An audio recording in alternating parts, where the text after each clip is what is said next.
चचेरे भाई बहनों ने एक दूसरे को देखा और चुपचाप पास सरकते हुए एक खंभे के पीछे छिप गए।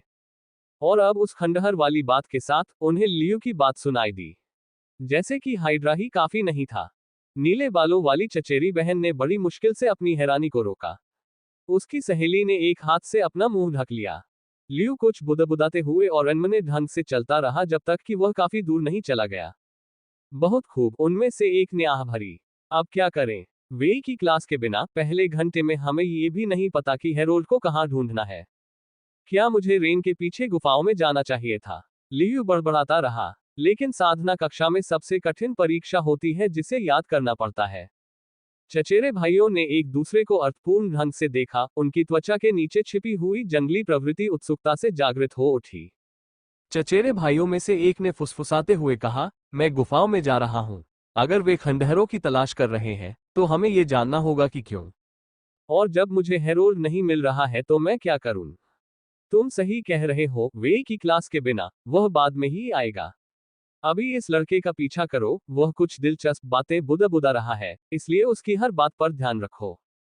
चचेरी बहन ने अपने साथी को गलियारे में गायब होते हुए देखकर हताशा से आह भरी। वह लियू के पीछे चलने लगी, जो चलते चलते अभी भी कुछ बुदा रहा था। हालांकि वो उसके पीछे पीछे चली, पर ऐसा लग रहा था कि वह अब कुछ भी दिलचस्प नहीं कह रहा था। ऐसा प्रतीत हो रहा था कि वह अपनी साधना कक्षा की ओर जा रहा है। जब चचेरा भाई निगरानी बंद करने पर विचार कर रहा था, तभी लियू अपनी सामान्य कक्षा में जाने के बजाय अप्रत्याशित रूप से एक अलग रास्ते पर मुड़ गया। बगल का गलियारा शायद ही कभी इस्तेमाल होता था, मुख्य रूप से सामान रखने के लिए। लियू ने घबराकर दोनों ओर देखा और फिर एक और मोड़ पर मुड़ गई। क्या कर रहे हो? चचेरा भाई मुस्कुराते हुए सावधानी से उसके पीछे पीछे चलने लगा। शायद आज का दिन उतना उबाऊ न हो। पब फ्यूचर एड्स। गुफाओं में सुरंग मीटर दर मीटर बढ़ती गई और प्रत्येक खंड को तुरंत जीवित क्रिस्टल से मजबूत किया गया जो नर्म स्थिर प्रकाश से चमकता था। और कितनी दूर? मिन ने पूछा, जबकि उसका सांप हाइड्रा की मदद से जमीन से एक और जिद्दी कीड़े को निकालने की कोशिश कर रहा था। ज्यादा कुछ नहीं, रेन मुस्कुराया। मुझे महसूस हो रहा है कि खंडहर करीब आ रहे हैं। टकरा जाना, क्या ये जरूरी था? रेन ने टैरो की ओर देखा, जिसने शर्मिंदा होकर कंधे उचका दिए। मेरे पालतू जानवर का कहना है कि इस तरह से काम करना अधिक कारगर है। लिविंग टनल को दोबारा अपना पैर साफ करते देख मिन ने सिर हिलाया। कम से कम ये जल्दी तो हो गया। जब टारो का राक्षस और हाइड्रा खुदाई जारी रखे हुए थे, तब रेन और मिन ने उन छोटे कीड़ों के अवशेष एकत्र किए जिन्हें उन्होंने पराजित किया था। सुरंग का तल उनके युद्धों के साक्ष्यों से भरा पड़ा था। कोर अपूर्ण थे, व्यवहारिक रूप से 100 बिंदु वाले क्रिस्टल थे, इसलिए वे अच्छे थे, लेकिन वास्तव में दांतों ने रेन का ध्यान आकर्षित किया। क्या तुम अब भी उन अजीब हथियारों को बनाने के बारे में सोच रहे हो? मिन ने कुछ क्रिस्टल रखते हुए पूछा। रेन ने एक दांत को देखते हुए कहा और पिछले कुछ महीनों की अपनी नाकाम कोशिशों को याद किया। मैं उन्हें लकड़ी पर ठीक से चिपकाने में कभी कामयाब नहीं हुआ ताकि मैं वह नुकीला क्लब बना सकूं जो मैं चाहता था। उसे शिल्पकार इसहाक से हुई अपनी मुलाकात याद आ गई। उसने जिस काम का अनुरोध किया था, उसकी लागत हथियार की सीमित उपयोगिता की तुलना में बहुत अधिक थी। लकड़ी का पूरा हथियार खरीदना सस्ता पड़ता और उपयोगिता भी लगभग समान होती। मैं इस स्थिति में पहुंच गया था कि मैं इन्हें बेचने की सोच रहा था, उसने एक और नुकीला दांत उठाते हुए कहा। लेकिन मेरे पास केवल 10 ही थे, 100 क्रिस्टल आकर्षक नहीं लगते, इसलिए मैंने इन्हें अपने पास ही रखने का फैसला किया। हाँ, अब हमें अमीर संग्राहक की समस्याओं के बारे में भी सुनना पड़ेगा। क्या तुम और भी जमा करने की योजना बना रहे हो? मिन ने रेन द्वारा जमा किए जा रहे दांतों के छोटे थैले को देखा। अब जब हमारे पास बहुत कुछ पाने का एक तरीका है, रेन ने अपने मशरूम की रोशनी में अपना एक दांत उठाया। मैं तीरों के बारे में सोच रहा था। तीर स्थायी हथियार बनाने की तुलना में इन्हें बनाना आसान होगा, रेन ने दांतों को सावधानीपूर्वक रखते हुए समझाया। और ये सस्ते भी होंगे। 5 दिन बाद होने वाले सेमेस्टर के आखिरी संग्रह अभियान में ये काम आ सकते हैं। हाइड्रा और लिविंग टनल के संयुक्त प्रयासों के कारण सुरंग तेजी से आगे बढ़ी। जीवित क्रिस्टल का प्रवाह निरंतर जारी रहा, जिससे ऐसी मजबूत दीवारें बन गई जिन्हें कोई भी साधारण कीड़ा भेदने की कोशिश नहीं कर सकता था। टारो ने अपनी चुप्पी तोड़ी। रेन, उसने अपने माथे से धूल पोंछते हुए कहा, रैंक बढ़ाने के लिए तुम्हें कितने पैसे चाहिए होंगे? क्यों? रेन मुस्कुराया जबकि उसका हाइड्रा खुदाई में मदद कर रहा था। खर्चों की चिंता है? खैर, टैरो ने मन ही मन हिसाब लगाया। मैंने 1 पॉइंट क्रिस्टल से 10 पॉइंट क्रिस्टल का उपयोग करना शुरू कर दिया है। इसलिए मेरी मूल लागत 100 क्रिस्टल से बढ़कर 1000 क्रिस्टल हो गई है। मिन ने कंधे उचकाते हुए कहा, यह उतना बुरा नहीं लगता। नहीं, यही तो सस्ता हिस्सा है, टैरो ने आगे कहा। कांस्य श्रेणी की गहरी मिट्टी के लिए अब मुझे प्रति क्रिस्टल 100 अंक देने पड़ते हैं, यानी 10,000 और। उन्होंने आगे कहा, और कांस्य 2 के लिए रक्षा प्रतीक 24,000 क्रिस्टल है। कुल 35,000। रेन ने सिर हिलाया। कांस्य युग के लिए बुरा नहीं है। बिल्कुल, हालांकि इन्हें हासिल करने में थोड़ा ज्यादा समय लगेगा, लेकिन मेरे पास इन्हें पूरा करने के लिए 100 दिन है। टैरो ने अपने जानवर को सुरंग के एक हिस्से को चौड़ा करने का निर्देश दिया। लेकिन कांस्य स्तर 1 तक पहुंचने के लिए ही तुमने 50,000 खर्च कर दिए। अब तुम्हें कितने की जरूरत होगी? रेन ने आह भरी, जबकि उसके मशरूम धीरे धीरे स्पंदित हो रहे थे। अब आधारभूत क्रिस्टल 100 पॉइंट के होने चाहिए, तो इसके लिए 10,000 क्रिस्टल लगेंगे। मुझसे 10 गुना ज्यादा। टैरो ने सिर हिलाया। ब्रॉन्ज 2 के लिए इंटेलिजेंस रून की कीमत 20,000 है, जो कि आपके रून से सस्ता है, रेन ने आगे कहा। लेकिन महंगा हिस्सा विशेष सामग्री का है। मुझे एक खास तरह के सांचे में लिपटे ब्रॉन्ज 2 के जानवरों के अवशेष चाहिए। 1 यूनिट के लिए 1000 क्रिस्टल। मिन लगभग चौंक गई। 1 यूनिट की कीमत 1000 है, और आपको कितनी चाहिए? 100। रेन ने लापरवाही से जवाब दिया। कुल 1 लाख क्रिस्टल।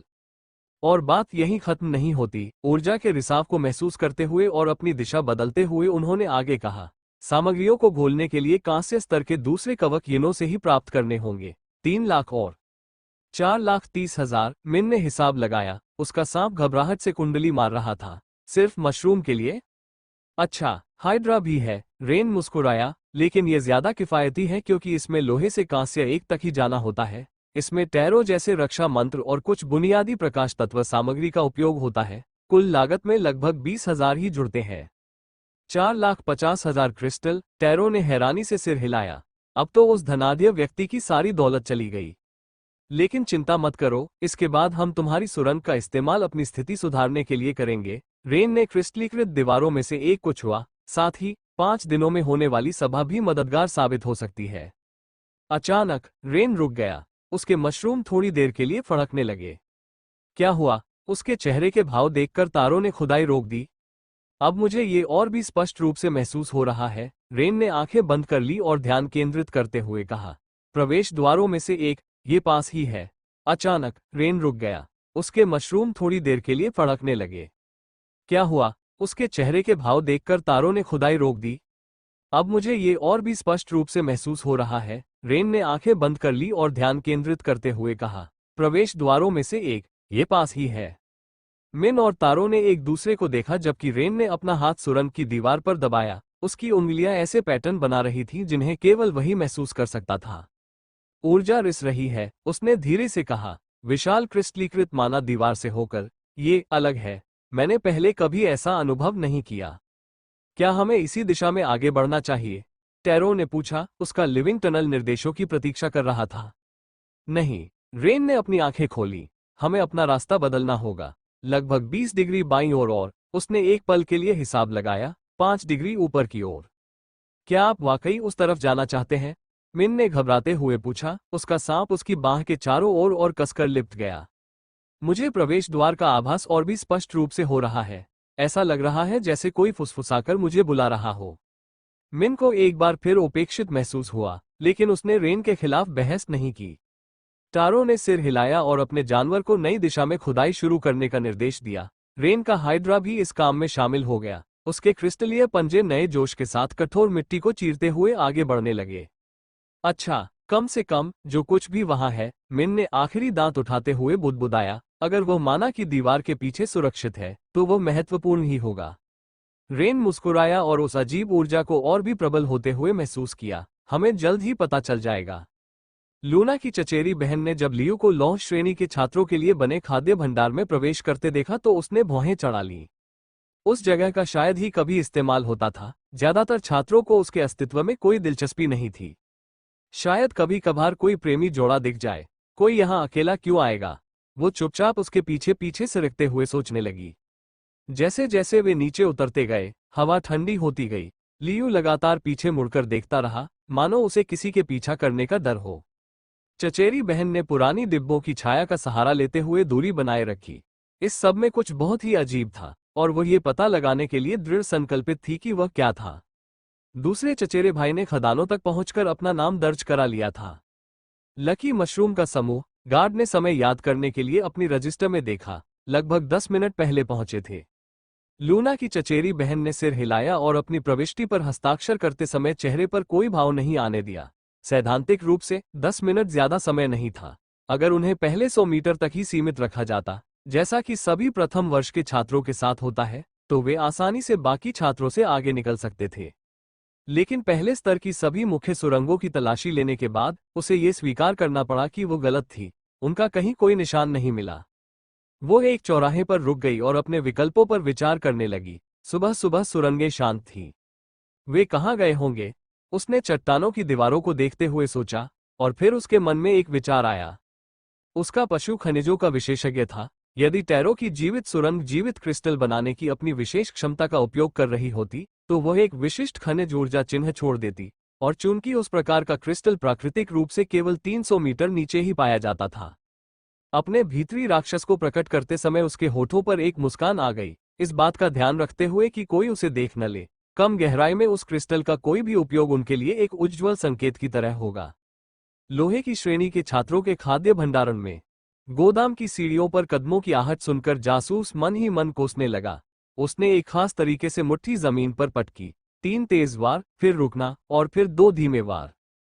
चट्टान के माध्यम से कंपन उस जगह तक पहुंचा जहां हैरोल्ड खुदाई कर रहा था।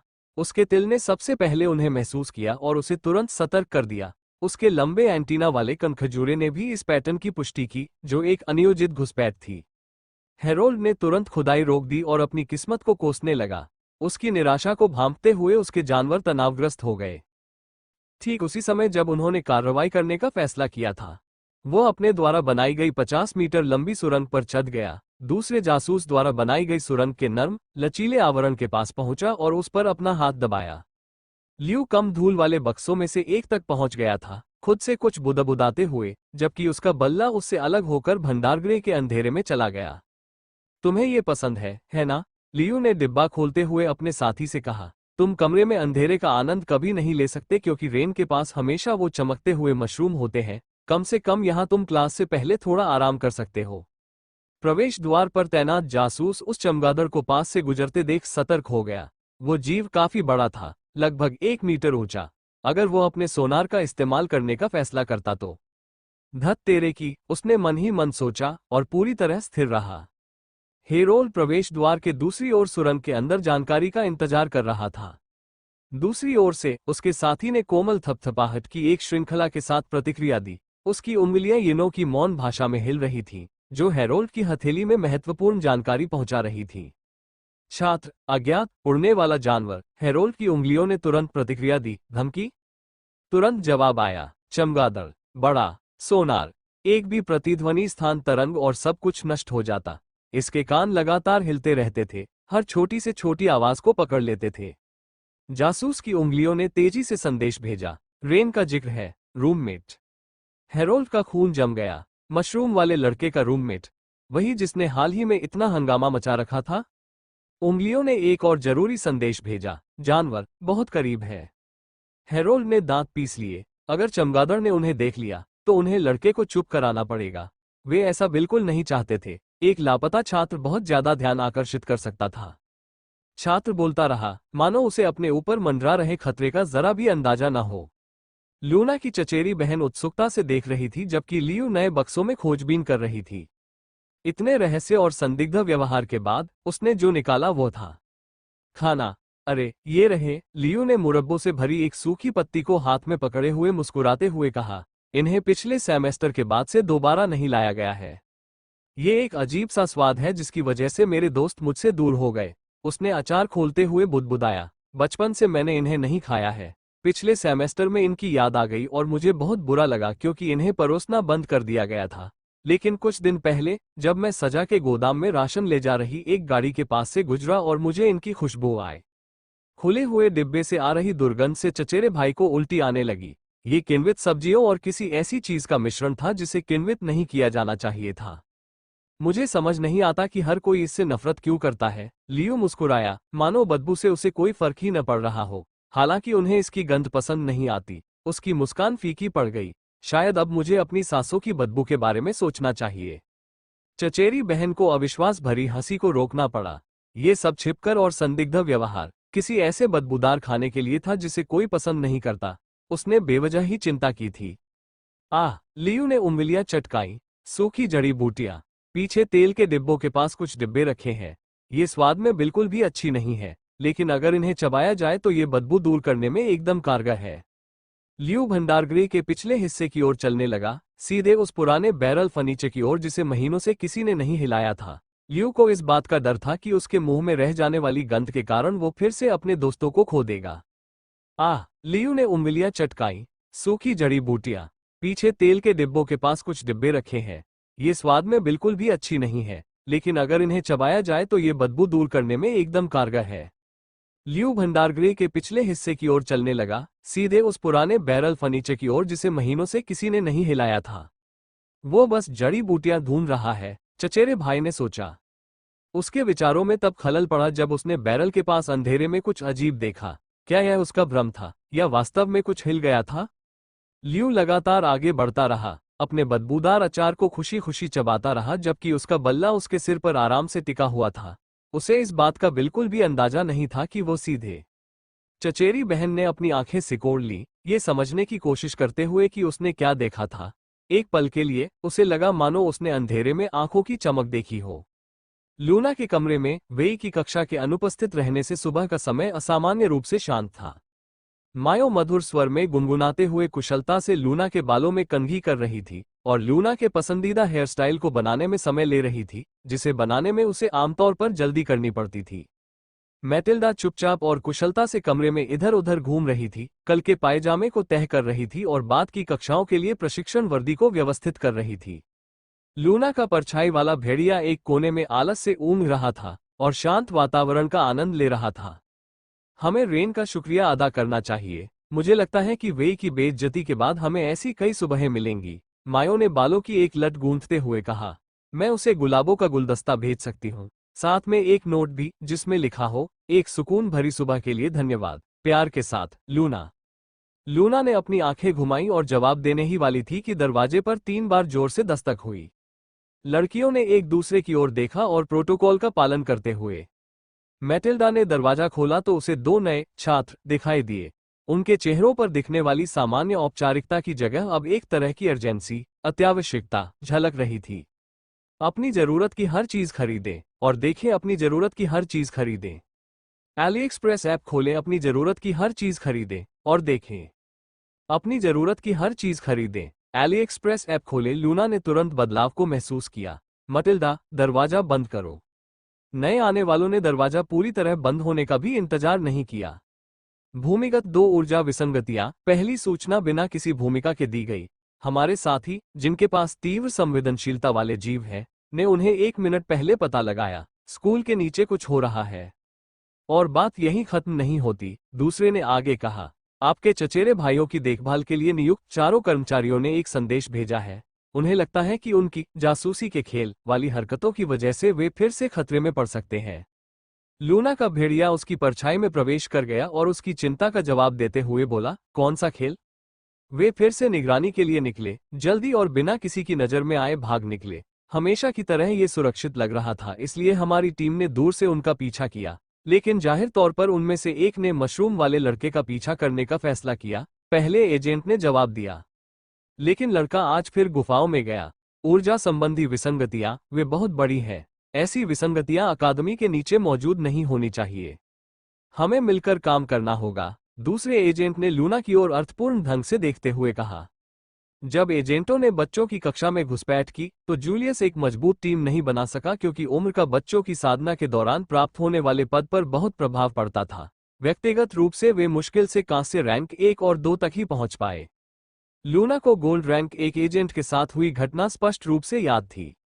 अगर कुछ ऐसा ही हो रहा होता, हम 6 मिलकर तब भी उनकी रक्षा कर सकते हैं। हमारे जानवर सुरक्षा और बचाव में माहिर हैं, पहले व्यक्ति ने आगे कहा। लेकिन अगर कोई गंभीर समस्या आती है तो हमें पूरी टीम के समन्वय की आवश्यकता होगी। सबसे पहले हम चाहते हैं कि आप सुरक्षित स्थान पर पहुंचें, दूसरे एजेंट ने कहा। लेकिन हमें किसी ऐसे व्यक्ति की जरूरत है जो निदेशक को सूचित करे। अगर पिछली घटना की तरह घुसपैठिए दोबारा आते हैं तो माफ कीजिए। लूना ने अपनी भौहें ऊपर उठाईं। दूसरे एजेंट ने आगे कहा, आप हमारी सुरक्षा के प्राथमिक लक्ष्य हैं। जब हम सभी अनियमितताओं की जांच कर रहे हैं, तब हम आपके साथ कुछ भी होने का जोखिम नहीं उठा सकते। लूना ने अपनी मुठियां भींच ली, उसकी परछाई वाली भेड़िया और भी अधिक तीव्रता से प्रकट हुई। मेरी चचेरी बहन खतरे में हो सकती है और हम इसे संभाल लेंगे, पहले एजेंट ने जोर देकर कहा। कृपया वहीं रुके जहां हम लौटने पर आपकी सुरक्षा की गारंटी दे सकें। महोदया, मेयो ने बीच में दखल देते हुए कहा, उनकी हमेशा वाली चंचल शैली पूरी तरह गायब थी। आपके क्या आदेश हैं? लूना ने कुछ देर तक उसकी निगाहों में देखते हुए आह भरी। ठीक है, मैं यहीं रुकूंगी। मैं निर्देशक के पास जाऊंगी। लूना ने फैसला किया। तुम बाकी लोगों के साथ मिलो। एजेंटों ने संतुष्ट होकर सिर हिलाया और दरवाजे की ओर बढ़े, लेकिन लूना ने उन्हें रोक दिया।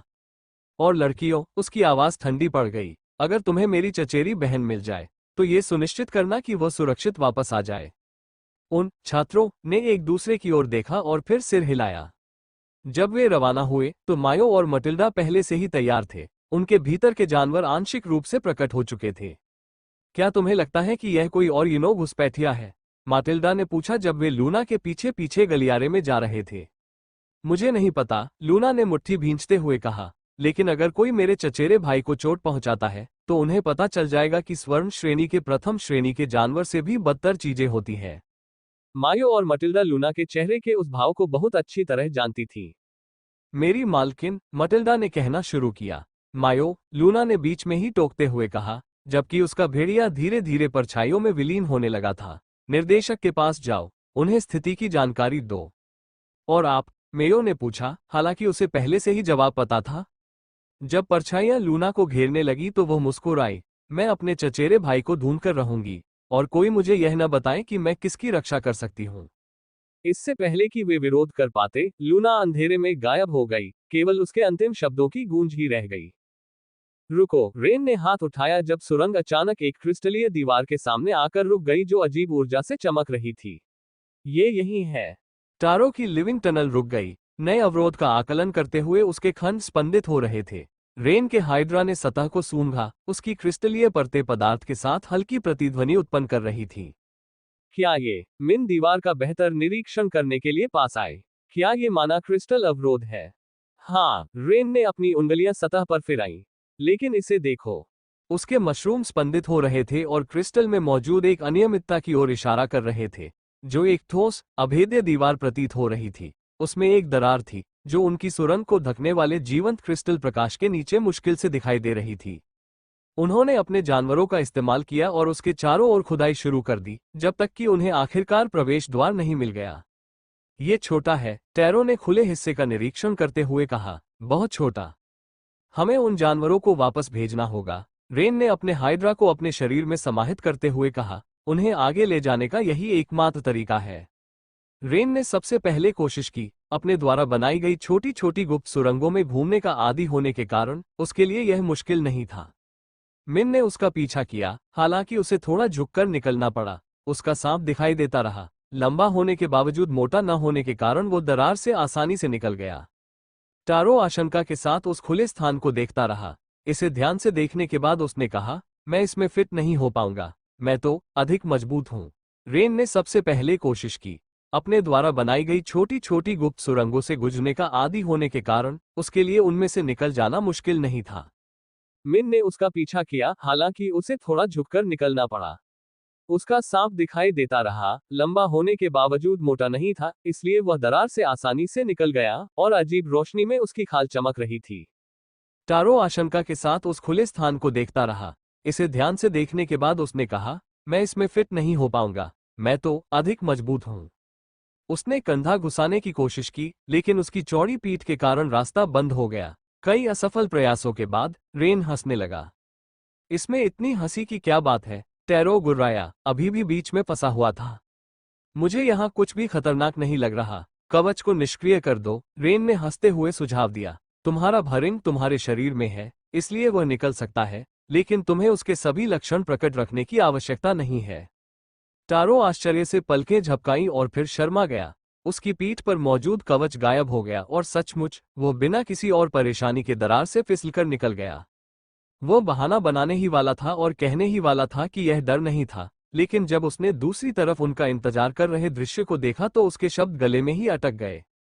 जहां उन्हें अधिक चट्टान, मिट्टी या क्रिस्टल मिलने की उम्मीद थी, वहां एक धातु की दीवार खड़ी थी जो प्राचीनता, जंग की एक परत के नीचे हल्की चमक रही थी। वे उसी सामग्री से बनी एक संरचना पर खड़े थे, जो किसी प्रकार का अजीब पुल या पैदल मार्ग था, जिस पर नीली स्पंदित रेखाएं थीं जो दरार से दीवार तक फैली हुई थीं। ऊपर देखो, रेन ने फुसफुसाते हुए कहा, उसकी आवाज आश्चर्य से भरी हुई थी। मिन और तारो ने अपनी आंखें ऊपर उठाईं और अपनी सांस रोक ली। धातु की दीवार ऊपर और किनारों की ओर मुड़ी हुई थी, जिससे ऐसा लग रहा था मानो वह एक विशाल गोले का हिस्सा हो। नीचे देखने पर भी यही स्थिति थी। उनके समान अन्य पुलों ने क्रिस्टलीकृत माना की दीवार को संरचना से विभिन्न स्तरों और कोनों पर जोड़ा। ये सब उस क्रिस्टल अवरोध के बीच की जगह में मौजूद था जिसे उन्होंने अभी अभी पार किया था, और एक अन्य समान परत में जो पूरी संरचना को समाहित करती हुई प्रतीत होती थी, मानो धातु का गोला दो दुनियाओं के बीच एक जेब में बनाया गया हो। ये टैरो को शब्द नहीं मिल रहे थे। असंभव। मिन ने अपनी बात पूरी की, उसकी आवाज लगभग फुसफुसाहट जैसी थी। Shop everything you need. Open AliExpress app. Shop everything you need. See more. Shop everything you need. Open AliExpress app. Shop everything you need. See more. रेन पुल के अंतिम छोर की ओर बढ़ रहा था, जहां धातु की दीवार में एक आयताकार आकृति स्पष्ट रूप से दिखाई दे रही थी। जैसे जैसे वह पास पहुंचा, विवरण और स्पष्ट होते गए। ये निश्चित रूप से एक दरवाजा था, जिस पर उत्कीर्ण चिन्ह वैसे ही थे जैसे उसने पहले देखे थे। ऐसा नहीं हो सकता, मिन ने दूसरे रास्तों को देखते हुए कहा। क्या ये सब इतने समय से अकादमी के नीचे ही मौजूद था? ये जगह क्या है? टेरो ने पूछा, वह अभी भी जो कुछ देख रहे थे उसके विशाल आकार को समझने की कोशिश कर रहा था। रेन ने दरवाजे की ओर हाथ बढ़ाया। मुझे नहीं पता, उसने जवाब दिया, जबकि उसकी मशरूम उत्सुकता से फड़क रही थी। लेकिन हम पता लगाएंगे। रेन की उंगलियां दरवाजे पर बने प्रतीकों को छूते ही उनमें से एक नीली रोशनी निकली। उसके मशरूमों ने तुरंत प्रतिक्रिया दी और उसी अजीब रोशनी से स्पंदित होने लगे। उसके शरीर में एक तीव्र अनुभूति हुई, मानो कोई प्राचीन और शक्तिशाली शक्ति सीधे उसके मन से संवाद कर रही हो। अचानक उसे समझ आ गया, दरवाजा खोलने के लिए आवश्यक हर क्रिया उसके मन में एक नक्शे की तरह खुल गई। लेकिन उस ज्ञान के साथ साथ कुछ और भी आया। उनकी समझ में वृद्धि हुई। और एक एहसास। नीचे बैठो। रेन ने मिन और तारो को पकड़ा और उन्हें जबरदस्ती धातु के फर्श पर खींच लिया। हिलो मत। क्या? मिन ने पूछना शुरू किया, लेकिन रेन ने इशारे से उसे चुप करा दिया। कोई हमारा पीछा कर रहा था, उसने फुसफुसाते हुए कहा, उसकी निगाहें उस दरार पर टिकी थी जिससे वे अंदर आए थे। उनके पास एक ऐसा जानवर है जो कूद सकता है, छोटी दूरी तक टेलीपोर्टेशन कर सकता है। रेन अपने दोस्तों को साथ लेकर दरार की ओर रेंगने लगा और जितना हो सके फर्श के करीब रहने की कोशिश कर रहा था। मिन और तारो को यह अचानक हुआ बदलाव समझ नहीं आया। उनके मन में कई सवाल थे, लेकिन रेन ने अपनी उंगली होठों पर रखकर मिन और तारो के सवालों का जवाब दे दिया। वह माना दीवार के किनारे से सट गया, उसका शरीर धनुष की डोरी की तरह तनावग्रस्त था। दूर दूर तक पहुंचने वाले जीवों की एक कमजोरी होती है, उसने इतनी धीमी आवाज में फुसफुसाया कि उसके दोस्त मुश्किल से ही सुन पाए। उन्हें यह देखना जरूरी होता है कि वे कहां प्रकट होने वाले हैं। मिन और तारो ने सिर हिलाया, वे नजरों से दूर रहने के महत्व को समझ गए थे। तैयार रहो, रेन ने आगे कहा। जब वे प्रकट हो। उसने तब बोलना बंद कर दिया जब उसे माना में विकृति महसूस हुई, जो एक स्थानिक छलांग का संकेत था। वह आकृति दरार के ठीक सामने प्रकट हुई, जो अभी भी तारों की जीवित सुरंग के अंदर थी। कुछ पल तक असमंजस की स्थिति बनी रहने के बाद आखिरकार उन्होंने सावधानीपूर्वक अंदर झांकना शुरू कर दिया। रेन ने अपनी सांस रोक ली। वह जानता था कि अनुयायी की अगली कार्रवाई का अनुमान लगाया जा सकता है। किसी को न देखकर वे बेहतर दृश्यता के लिए अंतरिक्ष के भीतर छलांग लगाएंगे। जैसा अनुमान था, उस आकृति ने कुछ बुदबुदाया और दरार को शारीरिक रूप से पार करने के बजाय हवा में एक और छलांग के संकेत से विकृति उत्पन्न हुई। दूर से स्थान बदलने वाले जीव प्रकट होने के लिए सबसे स्पष्ट और सुरक्षित स्थान चुनते हैं, रेन ने चलते हुए मन ही मन मुस्कुराते हुए कहा। जैसे ही वह आकृति धातु के फुटपाथ के बीचों बीच प्रकट हुई, रेन उछल पड़ा। लिन और हाइड्रा की शक्ति से मजबूत हुई उसकी भुजाओं ने घुसपैठिए को पीछे से जकड़ लिया और एक हाथ से उसकी आंखों को मजबूती से ढक लिया। अगर आप अपनी मंजिल नहीं देख सकते तो कूदने वाला जानवर बेकार है, रेन ने अपनी मजबूत पकड़ बनाए रखते हुए कहा। अब आप हमारे पीछे क्यों आए? हेरोल्ड के तिल द्वारा पकड़ी गई कंपनी स्पष्ट थी, घुसपैठिया पास आ रहा था। उसके लंबे एंटीना वाले कनखजूरे ने उसकी उपस्थिति की पुष्टि की। धिक्कार है, हेरोल्ड ने दांत पीसते हुए कहा। वे गवाहों को बर्दाश्त नहीं कर सकते थे, खासकर तब जब वे इतने करीब थे। उन्हें उस बैड बॉय को चुप कराना ही होगा। जासूसों ने तुरंत स्थिति का विश्लेषण किया। चमगादड़ अपने सोनार से खतरा पैदा कर रहा था, लेकिन उसका पालनहार विचलित लग रहा था। वो बदबूदार भोजन चबाने में मग्न था। एक त्वरित और सटीक हमला। हेरोल्ड ने दूसरी तरफ के हाथ को छुआ और अपने साथी को एक नया संदेश दिया, उन्मूलन की तैयारी करो। बहुत जोखिम है। उसके साथी को ज्यादा यकीन नहीं हुआ क्योंकि उसका हाथ कांप रहा था। क्या ये दुविधा थी? लेकिन विकल्पों पर विचार करते हुए एक योजना बनने लगी। जिन खंडहरों को वह खोजने जा रहा था, वे इतने गहरे थे कि किसी के लापता होने की जांच में समय लगेगा, अगर वे लड़के के शव को बिना किसी की नजर में आए वहां तक पहुंचा सके। सबसे बुरी स्थिति में वो हमेशा अथाह खाई में भाग सकता था। उसका संशोधित जानवर, जो यिनो की एक आधुनिक उपलब्धि है, अपने प्रशिक्षक के दिमाग को नष्ट किए बिना रजत रैंक 1 तक पहुंच गया, जिससे जासूस को उसकी उम्र के एक सामान्य बच्चे के लिए अकल्पनीय शक्ति प्राप्त हुई। उनकी उम्र के आसपास का कोई भी छात्र इस दलदल में फंसने से नहीं बच सकता था। घबराओ मत और तैयार हो जाओ, उसने अपने साथी को संदेश भेजा। मुझे सीमा में आने दो। जैसे ही घुसपैठिया 5 मीटर से कम दूरी पर आएगा, हम उसे पकड़ लेंगे। दूसरा जासूस अपना जाल बिछाने की तैयारी करने लगा। और फिर उन्हें इसका एहसास हुआ। माना में एक विकृति, स्थानिक टेलीपोर्टेशन का स्पष्ट संकेत। प्रवेश द्वार पर तैनात जासूस ने नीले बालों को क्षण भर के लिए प्रकट होते देखा, फिर वह दूसरे घुसपैठिए के पीछे एक बक्से के नीचे छिप गया। धत तेरे की, हेरोल्ड की उंगलियों ने तेजी से संदेश भेजा। दूसरा घुसपैठिया, भागो जानवर। लूना, दूसरा जासूस अपना जाल बिछाने की तैयारी करने लगा। और फिर उन्हें इसका एहसास हुआ। माना में एक विकृति, स्थानिक टेलीपोर्टेशन का स्पष्ट संकेत। प्रवेश द्वार पर तैनात जासूस ने नीले बालों को क्षण भर के लिए प्रकट होते देखा, फिर वह दूसरे घुसपैठिए के पीछे एक बक्से के नीचे छिप गया। धत तेरे की, हेरोल्ड की उंगलियों ने तेजी से संदेश भेजा। दूसरा घुसपैठिया, भागो जानवर। लूना, हालात अचानक और भी ज्यादा पेचीदा हो गए थे।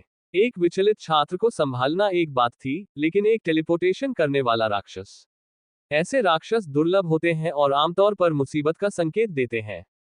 हेरोल्ड के कनखजूरे ने अपने लंबे एंटीना फैलाए और नए घुसपैठिए की सटीक स्थिति का पता लगाने की कोशिश की। चछुंदर कांप उठा, ठीक उसी जगह हलचल का पता लगा रहा था जहां छलांग लगी थी। बाहरी जासूस ने जोर देकर कहा, नीले बाल जोड़ छलांग इक्वल्स लूना, मजबूत, अत्यधिक जोखिम। फिर भी हेरोल्ड ने अपने विकल्पों पर विचार किया। यह मिशन बेहद महत्वपूर्ण था। खंडहरों में ऐसे रहस्य छिपे थे जिन्हें यिनो बेसब्री से जानना चाहता था। लेकिन अगर अब इनका पता चल जाए तो छोड़ दें? दूसरे जासूस ने आवरण के माध्यम से जोर देकर पूछा। हेरोल्ड ने अपने साथी के शरीर में तनाव महसूस किया, लेकिन उसके होठों पर मुस्कान आ गई। उसका अगाध सेंटीपीड कंपन करने लगा, जिससे टेलीपोर्टेशन की विशिष्ट माना ऊर्जा में उतार चढ़ाव महसूस होने लगा। लूना, उसने सोचा, तभी उसके जासूस ने छलांग लगाने के स्थान पर उसकी उपस्थिति की पुष्टि कर दी। किस्मत का कितना दिलचस्प मोड़ है। उनके नियोक्ता के आदेश हमेशा स्पष्ट थे। लूना को प्राप्त करना प्राथमिकता थी। क्लेन के साथ तय की गई सगाई कई रणनीतियों में से एक थी, और सच कहूं तो उनके विचार में ये शुरू से ही असफल होने वाली थी। हेरोल्ड को क्लेन की लगातार शिकायतें, उसके बचकाने नखरे और लड़की को रिझाने के अपने राजनीतिक मिशन की वास्तविक प्रकृति को समझने में उसकी असमर्थता याद थी। उसे याद करके घृणा से सिर हिलाया। नहीं, वह रास्ता कभी कारगर नहीं होगा। पब फ्यूचर विज्ञापन, लेकिन यह एक अनूठा अवसर था। उसकी उंगलियों ने तुरंत संदेश भेजा, पीछे नहीं हटना है। प्राथमिकता वाला लक्ष्य पहचान लिया गया है। क्या तुम पागल हो? तुरंत जवाब आया। उसके आसपास गार्ड तैनात रहेंगे। ये 6 नए लोग बेहद संदिग्ध है, इसलिए अब हमें तुरंत कार्रवाई करनी होगी क्योंकि वो हमारी सुरंग के पास है। हेरोल्ड ने खटखटाहट को रोकते हुए कहा, छलावरण के लिए इस्तेमाल होने वाली इस तरह की और सामग्री तैयार करो। मुझे 2 कंबल चाहिए। उसके साथी ने हिचकिचाते हुए काम शुरू कर दिया। हेरोल्ड को नहीं पता था कि लूना उस चमगादड़ जैसे लड़के का पीछा क्यों कर रही थी, लेकिन ये बात मायने नहीं रखती थी। महत्वपूर्ण बात यह थी कि वह यहाँ थी, अपने उन रक्षकों से बहुत दूर, जिन्हें हेरोल्ड के एंटीना महसूस नहीं कर सकते थे। एक ऐसी जगह पर जहां किसी को भी हमले की उम्मीद नहीं थी। उसके भीतर का बदला हुआ जानवर हरकत में आ गया, कार्रवाई करने के लिए बेताब। सिल्वर रैंक 1 पर वो किसी भी शुरुआती प्रतिरोध का सामना कर सकता था। माफ करना, क्लेन, उसने मन ही मन व्यंग्य से सोचा। लेकिन जो तुम चाहते हो उसे पाने के और भी कारगर तरीके हैं। उनकी उंगलियों ने अंतिम निर्देश दिए, जल्दी करो, हमें तत्काल नियंत्रण की आवश्यकता है।